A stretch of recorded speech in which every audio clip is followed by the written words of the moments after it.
Hello, my name is Miguel, and I will talk to you about what I call a quantum jump in the Power BI development. If you think about any data platform, data warehouse, and that kind of things, this is a typical, let's say, diagram. We have some sources here, then we have ingestion, storage processing, more processing and transformations and modeling, and then BI or analytic, machine learning, data products, and that kind of stuff. Power BI is located here in this part. And if you think about any product that you can use for data ingestion, normally it would be code-based and with repository support. For example, Data Factory. Then storage and like processing, same thing. You could have everything as code, the infrastructure for the data lake, the infrastructure for some function that will react when the file arrives to the data lake, that same stuff. Then for transformation and modeling, also same story. If you are using, for example, DBT, then again, you will have all your models as code stored in a repository.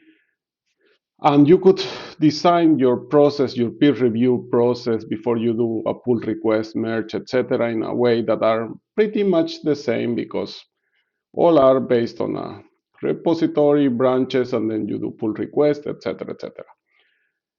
Before this feature that I will show you, Power BI was not able to do that. There were some workarounds, but it was not exactly like with the other tools. Now with this feature, Power BI can be used with a repository in the same way, not sense, as any of the other tools that I mentioned for this process.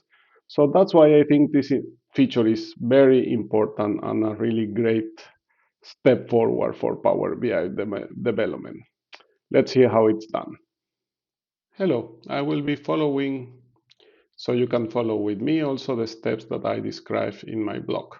The first thing is that you have to go to your Power BI, options and settings, options, and enable the preview features.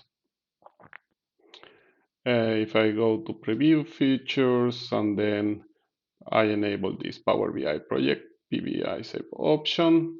If you have not enabled after you set it, it will tell you to restart the application, so please restart the application. The next step is go to Azure Devops. Here I'm in Azure Devops and create a new repo. So I have here an empty repo. I will initialize this repo with a README. And now I have an empty repo and the branch main here. I will clone this to my local PC, clone in Visual Studio Code, and I will save it somewhere. I have to remember this location. So new folder, demo PBI studio, let's call it like that, and I'll select that as my destination, and I will just open it in a new window. Can close the previous one, and I suppose I trust myself, that's why I trust the authors, and then I will create a new branch, and I will create this branch called feature 1, for example. Okay.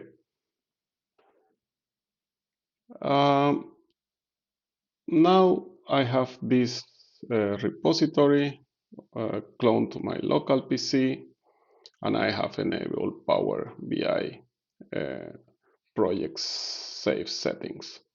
Okay, now this is the part 2 that I have in the blog. So basically, we have to enable the workspace to be integrated with Git or Azure Devops in this case. So we can go to workspace settings, Git integration, then we choose our organization, the project, and then the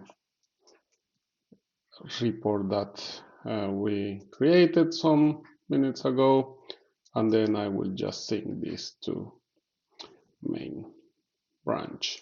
I click connect and sync, and now it says you are connected to the repository, and I don't see anything in the source control because that branch is empty. I have here a extremely simple Power BI report, and now I can save it in the folder where my repo was synced. So I choose Save As, browse this device, and then my user, and this was the folder Power BI demo, and I will save it as a Power BI project files, and I say um, report 1. Okay, now this is saved in that folder. If we go to, well, it's working. If we go here, looks like something crashed there, but don't have to worry about that. Here I see that there has been certain new things added to the code control. Basically, it creates two folders. One folder where it's all the definition of the report, and one where it's the definition of the model. For some people familiar with analysis service, this bin file maybe look familiar to you, but if not, you can Google about it. So now what I will do is I will just commit this report working,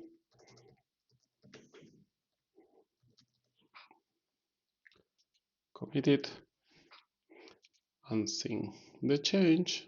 Yes.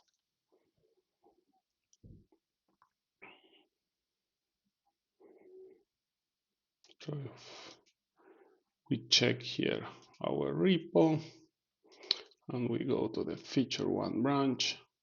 Then we can see that we have here the data set and the report. Of course, that's how it should be. But now it's where the magic start to work. For example, suppose that you just come here and change this to people by gender.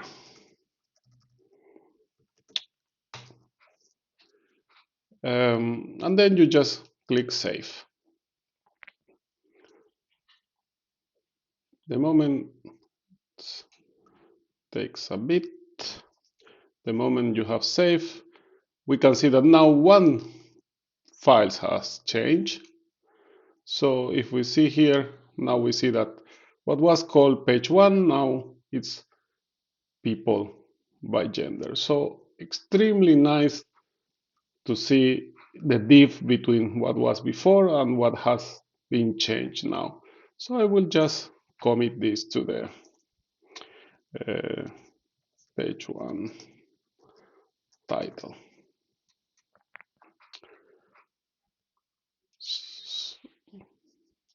So as you can see so far, we have seen that every change that we made, it will affect one of the files that conform this report, and it's very easy to see what has changed and then approve or not approve those changes.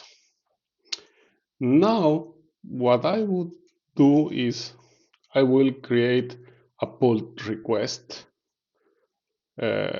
So this goes to main, that, and remember main is synced to the repo. First report version. Yeah, well, it doesn't matter for now. I click create.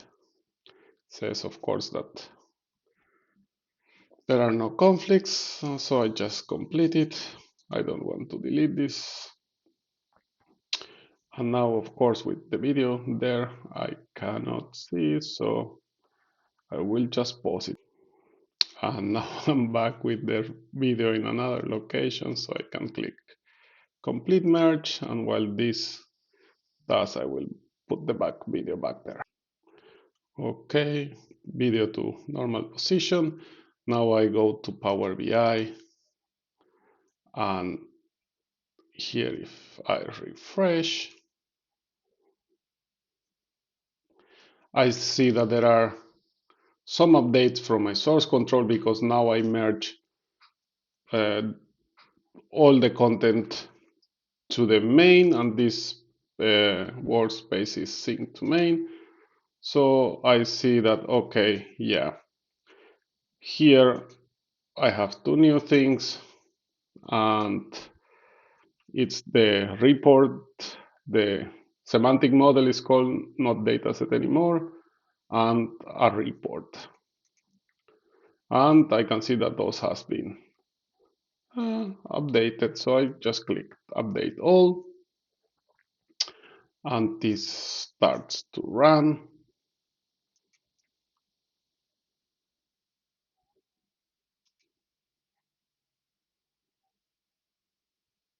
Now we can see that it's processing report 1, the semantic model, and now the report. Now if I open the report,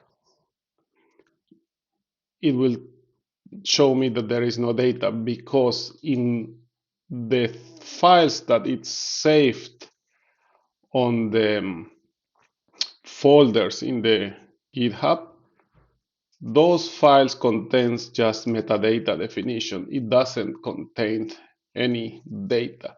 So if you want to get the data, you just check your settings, refresh history. As you can see, never refreshed. So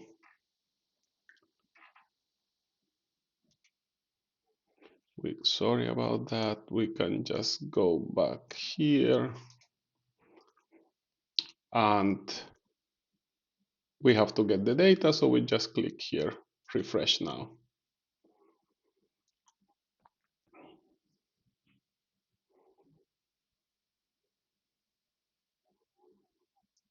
And we can see here, refresh history. Okay, now it's complete. So now if we go and open the report,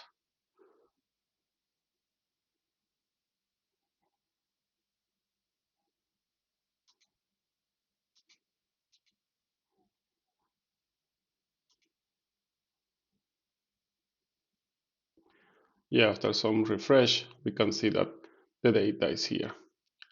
So, all right, hope you have enjoyed this. For me, this is really a game changer for Power BI. Remember, this is not generally available, it's in preview, so don't use it in production, but you can start thinking about how you can implement this. So that's why I also decided to save this video. So what we did, we have a repo, we clone it into our PC, and we use a different branch than main. In this case was feature 1. Then from Power BI, you can save your report and model using the format PBIP to that folder. So then that is synced with the source control.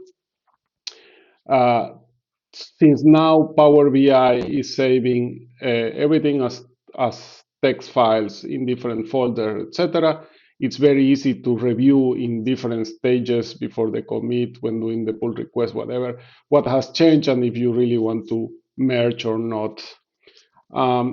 when the main branch, because that's the one we chose, is synced to the workspace, then we can see that when that branch is updated, you will get some notification in the workspace, and then you can start the processing of those changes or deploying those changes to the workspace.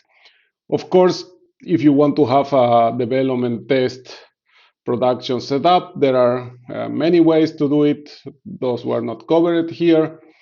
But for the next one, I was thinking that I can show how you can have an automatic pipeline that will check some things that you will consider important whenever someone does a commit or that kind of operation, in the sense that you will get a report that, hey, you're not following these standards or these kind of things. So then there is no need to human interaction until all those tests are passed, and then someone has the opportunity to say, okay, I approve this pull request or not, and that kind of stuff. Anyway, Microsoft have a really great documentation about how you can set up your workspaces, repositories, and that kind of stuff. And the link is mentioned there, and it will show also up in the video. Thanks for watching.